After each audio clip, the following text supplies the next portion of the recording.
तो देखो इतना इंतजार करने के बाद भी अभी तक तो एवेंजर डूम्सडे का ट्रेलर नहीं आया, जिससे तुम्हें याद होगा कि सिनेमा कॉन के अंदर जब मार्वल ने डूम्सडे का ट्रेलर पब्लिश किया था तो उसके साथ एक चीज और पब्लिश की थी, और वो चीज थी Avengers end game re release movie. मतलब एंड गेम मूवी को दोबारा से री रिलीज किया जाएगा कुछ एक्स्ट्रा सीन्स के साथ या कुछ एक्सप्लेनेशन सीन्स के साथ, क्योंकि एंड गेम मूवी को एक परफेक्ट मूवी बनाने के साथ साथ उसे एक मिस्ट्री बॉक्स भी बना दिया था, जो कि हर सीन के साथ एक अलग स्टोरी भी कैरी कर रही थी, बट उसको अच्छी तरह से एक्सप्लेन किया ही नहीं था। और ये सब मैं आपको बताने वाला हूँ, एंड इसके अलावा भी कुछ और भी माल मसाला है वो भी क्लियर करूंगा।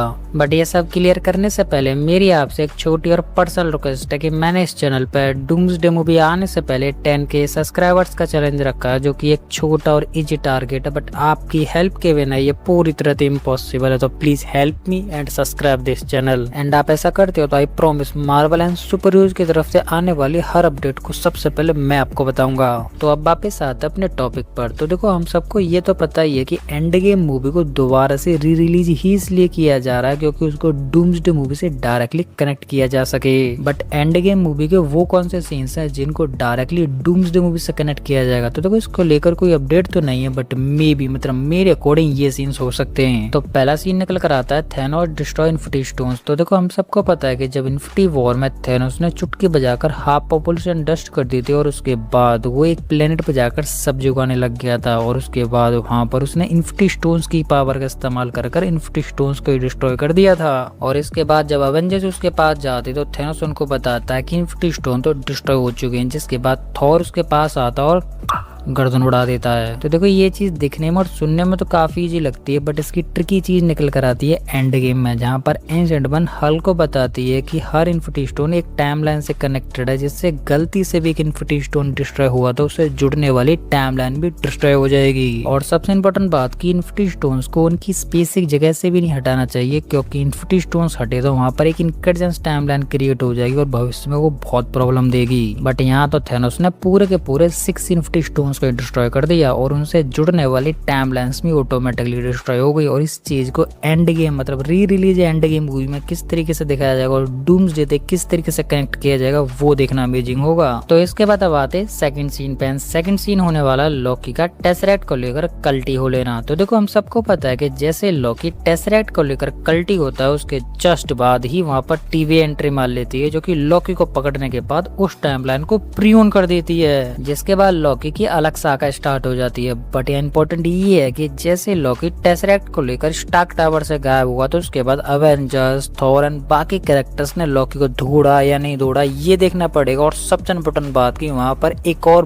बिगर इनकर्जन क्रिएट हो गया था, एंड वो इनकर्जन है फ्यूचर अवेंजर्स वाला, जहाँ पर अवेंजर्स ने एंट्री मारी और उसी के बाद लॉकी टेसरेक्ट को लेकर गायब हुआ है। और हाँ वहाँ पर टीवी वालों ने बेशक उस टाइमलाइन को प्रीऑन कर दिया था, बट अभी भी वो टाइमलाइन पूरी तरह से प्रीऑन नहीं हुई है। तो इस सीन को end game re release movie में किस तरीके से दिखाया जाएगा वो इम्पोर्टेंट होगा। तो इसके बाद अब बात करते हैं नेक्स्ट सीन के बारे में। नेक्स्ट सीन होने वाला कैप्टन वर्सेस कैप्टन फाइट, जिससे पास्ट एंड फ्यूचर कैप्टन आपस में फाइट करते हैं, एंड इसके बाद अपना फ्यूचर कैप्टन जीत जाता है, जिसमें वो पास्ट वाले कैप्टन की याददाश्त उड़ा देता है। बट यहाँ इम्पोर्टेंट ये है क्योंकि फ्यूचर वाले कैप्टन ने लिफ्ट में हाइड्रा के लोगों से ये कहा था कि मैं भी हाइड्रा के लिए ही काम करता हूँ, एंड उनसे छड़ी लेकर कल्टी हो लेता है। बेशक अपने फ्यूचर वाले कैप्टन ने पास्ट वाले कैप्टन की याददाश्त उड़ा दी, बट हाइड्रा वालों को तो ये पता चल गया ना कि कैप्टन हाइड्रा के लिए काम करता, और ये चीज कैप्टन के लिए प्रॉब्लम क्रिएट करेगी या नहीं ये देखना इम्पोर्टेंट होगा। और मुझे नहीं लगता कि ये scene re release Endgame movie and Doomsday movie के लिए शायद इतना इम्पोर्टेंट होगा। तो इसके बाद अब बात करते हैं कि इम्पोर्टेंट सीन के बारे में, एंड वो सीन है अपने झोला छाप का 14,605 पॉसिबिलिटीज वाला।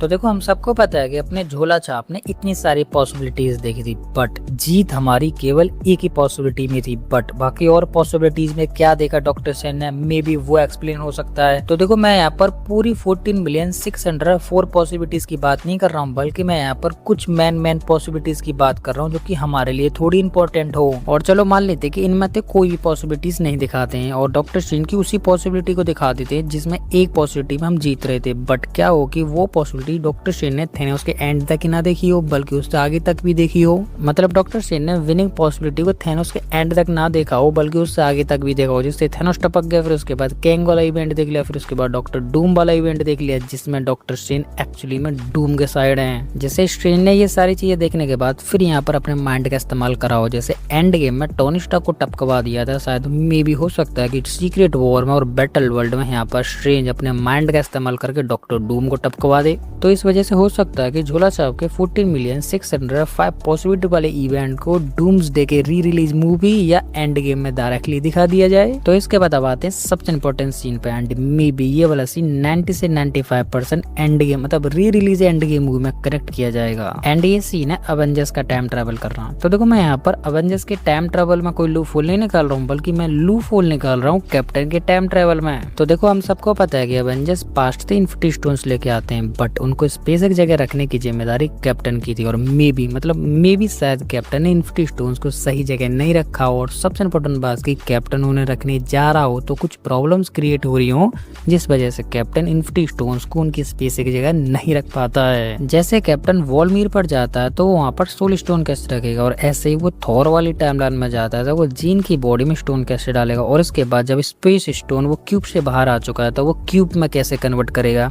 तो ये सारी चीजें एक्चुअली में बहुत ट्रिकी हैं। तो ऐसे ही कैप्टन ने हर स्टोन को रखने में कुछ ना कुछ तो प्रॉब्लम आई होगी, तो कैप्टन उन प्रॉब्लम्स को कैसे फेस करा, क्या कैप्टन ने उन प्रॉब्लम्स को सोल्व कर लिया, या कैप्टन ने स्टोन्स को नहीं रखा, क्या कैप्टन सच में सभी स्टोन को स्पेसिफिक जगह रखने पर सक्सेसफुल हो गया या नहीं। तो देखो ये सारी चीजें सुनने या इमेजिन करने में तो बहुत अमेजिंग लग रही है, बट ये जब ऑन स्क्रीन आएंगी और ज्यादा अमेजिंग लगेंगी। तो हो सकता है कि मार्वल री रिलीज मूवी में ये वाले पॉइंट को नोट कर ले। और देखो हम यहाँ पर एक इंपॉर्टेंट चीज को और भूल रहे हैं, और वो है थॉर का म्यूनियर। तो देखो अपडेट के अकॉर्डिंग तो ये बताया जा रहा है कि एंड गेम में कैप्टन थॉर के म्यूनियर को यूज करने वाला है एज अपने प्राइमरी वेपन की तरह, क्योंकि उसकी सील्ड टूट चुकी है। तो देखो ये अपडेट सच है, तो फिर कैप्टन ने म्यूनियर को उसकी स्पेस एक जगह नहीं रखा, एंड कैप्टन ने जब म्यूनियर को उसकी स्पेस एक जगह नहीं रखा तो उसने जीन की बॉडी में स्टोन को भी नहीं डाला है, और ये सब हुआ है। तो बस यही चाहिए था ना इनकर्जन करने के लिए, और जो ऑलमोस्ट हो भी गया है। तो इसके बाद अब डूम के बारे में बात कर लेते हैं। तो देखो डूम को लेकर फिर से यहाँ एक अपडेट निकल कर आ रही है, जिससे तुम्हें याद होगा कि फ्रैंकलिन के साथ जो हमें डूम दिखाया गया था सब उसे डूम एंड डूम का वेरिएंट समझ रहे थे, बट एक्चुअली में ना तो वो डूम है ना ही वो डूम का वेरिएंट है, बल्कि वो कोई और ही है, जो कि डूम के कॉस्ट्यूम एंड डूम के नाम का फायदा उठाकर फ्रैंकलिन को किडनैप करने वाला है। एंड ये फ्रैंकलिन को इसलिए किडनैप कर रहा है क्योंकि फंटास्टिक कैरेक्टर डूम के पीछे पड़ जाए एंड फंटास्टिक एंड डूम में बिगर फाइट हो। एंड ये कैरेक्टर कौन है, कौन सी टाइमलाइन से आया, कहाँ से आया, इसका क्या मोटिव है, ये सारी चीज अभी क्लियर नहीं हुई, बट हाँ मे बी ये अपडेट हो सकता है सच हो। और आपको क्या लगता है कि जो कैरेक्टर फ्रैंकलिन के साथ है वो डूम है या डूम का वेरिएंट है, या कोई और ही है जो कि डूम को बदनाम करना चाह रहा है, वो आप मुझे कमेंट में बताएं। तो यही थी वो सभी डिटेल अपडेट एंड स्टोरीज जिनको मैंने आपको काफी इजी एंड सिंपल वे में एक्सप्लेन करने की पूरी कोशिश की, और फिर भी मैं यहाँ पर किसी भी अपडेट को मिस कर देता हूँ तो वो आप मुझे कमेंट में बता सकते हो, जिसे मैं अपनी नेक्स्ट वीडियो में कवर कर लूंगा।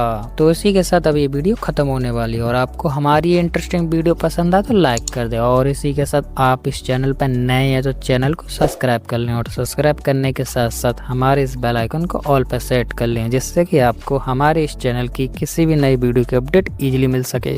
तो फिर मैं इस वीडियो को यहीं पे एंड करता हूँ। तो आप हंसते रहिए, मुस्कुराते रहिए एंड अपनी फैमिली के साथ खुश रहिए। तो मैं मिलता हूँ आपको किसी और ऐसी हमारी मजेदार वीडियो में, तब तक के लिए गुड बाय।